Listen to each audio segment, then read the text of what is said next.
Welcome. Today, I'd like to discuss an important relationship between board members and senior leaders, particularly CEOs and CFOs. And the reason 2025 is looking to be a heavy year of transactions where companies are going to be looking to sell themselves and to be acquired.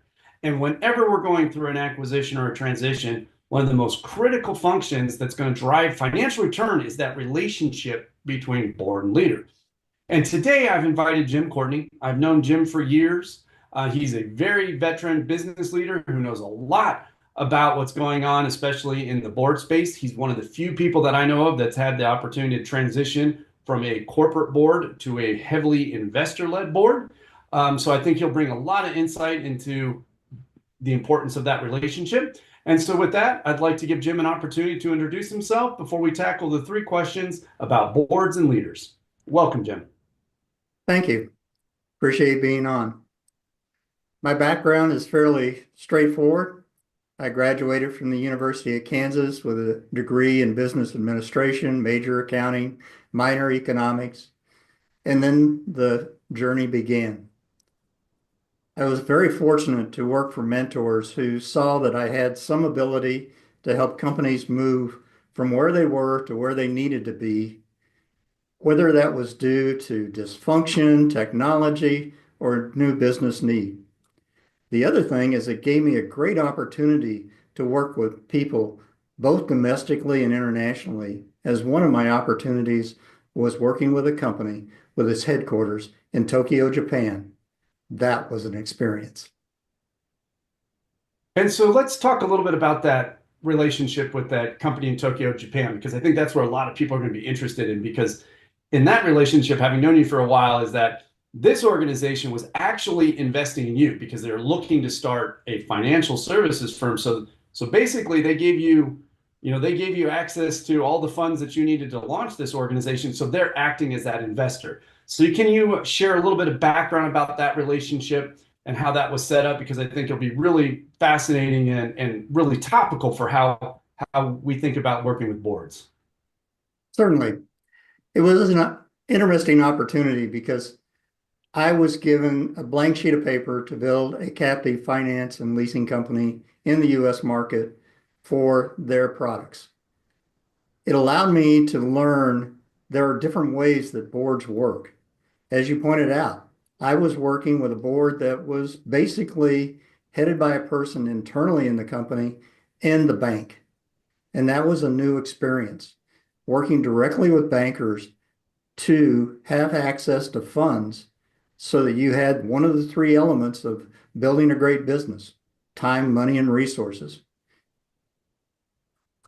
And so as you kind of transition from that corporate environment, which gets to our first question here, which is what was the kind of the experience or the difference between going from a corporate environment board to a now investor led board where most of the people on that board are investment bankers or heavy finance people that may or may not have that operational experience that some traditional board members bring?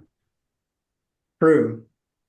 In the traditional boards, your biggest difference is you have skill sets there. You got a large board. They probably have every, war story to go related to any business kind of activity that you've ever seen. In an investor related board, it's really about how do we drive the business to be successful financially. So it was a little bit of a different scenario in terms of having access to information about different things about the business and a lot of access to how the finances work. So it was truly a great experience, but that biggest difference was when I needed help, I had a broader ability to get access to resources with a large board versus the investor-led board. So no, that's really good insight. So if we narrow in and kind of focus on the investor-led board where they have heavy finance skill sets, but not necessarily operational skill sets, what's that, what was the biggest challenge that you faced or some of the toughest situations you faced working with, a heavily investor-led board? Actually, the board made it easy for me in that we created meetings outside of the board meeting so that we were actually working one-on-one around topics they wanted to work on.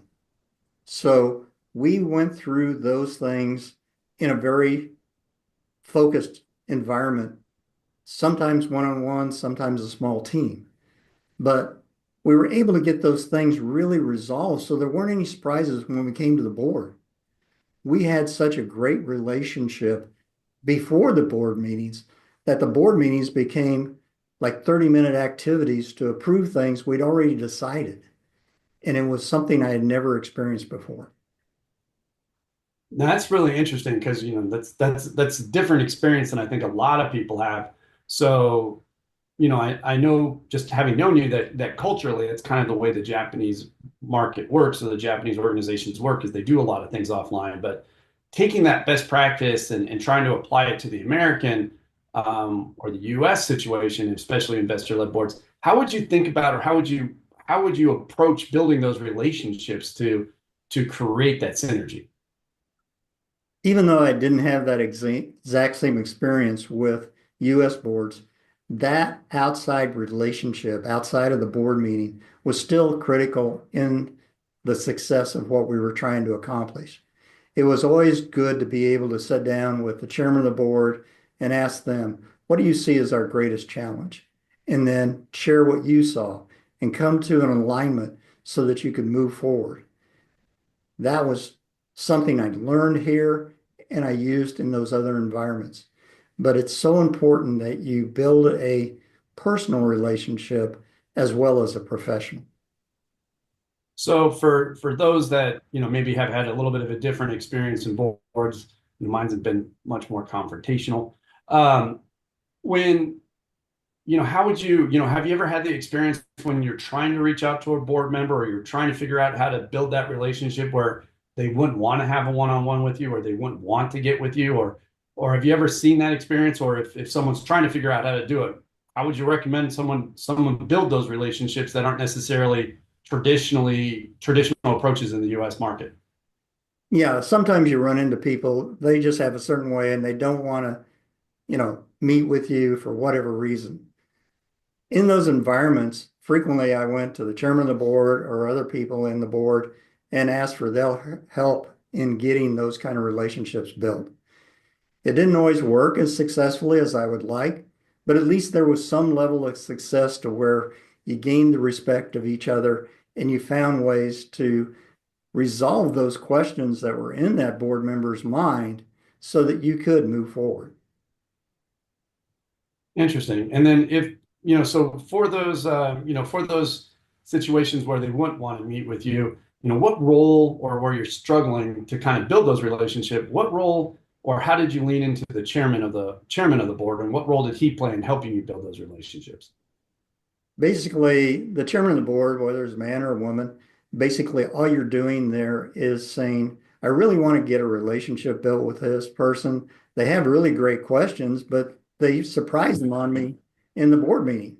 So what I'd like to do is have a relationship where they are sharing those questions prior to the board meeting so that when I come in, I've got excellent answers for their questions.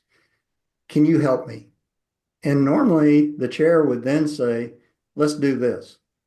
And depending on the chair's own makeup, it might be they just set up a meeting, invite both of us, and then there's a three-way, and we got things nailed out. But the chair can be extremely helpful in getting past those conflicts. That's really good insight. So we kind of hit the end of our three questions. So with that, I'd really like to thank you for joining, particularly give us those insights and how we can be better at building relationships between board members and senior leaders, and particularly leveraging in some best practices from or situations and cultures like Japan. And so as we wrap up, I'd love to leave you with the opportunity to give us that one piece of advice that you think would be really critical to help leaders be more effective and board members be more effective in working with each other. One thing I would say is be coachable, be open to unfiltered feedback, whether that comes from an individual, whether that comes from systems, be open to that feedback. And then bring together the people necessary to get it resolved. Work with your board, work with your team, Be aligned. The old adage, the company that wins is the one that has everybody rowing in the same direction. That's really good advice. And so with that, I'd like to say thank you again. And to everybody else, I hope you enjoyed listening to Jim and his great insights, and tune in next time. Thank you. Thank you.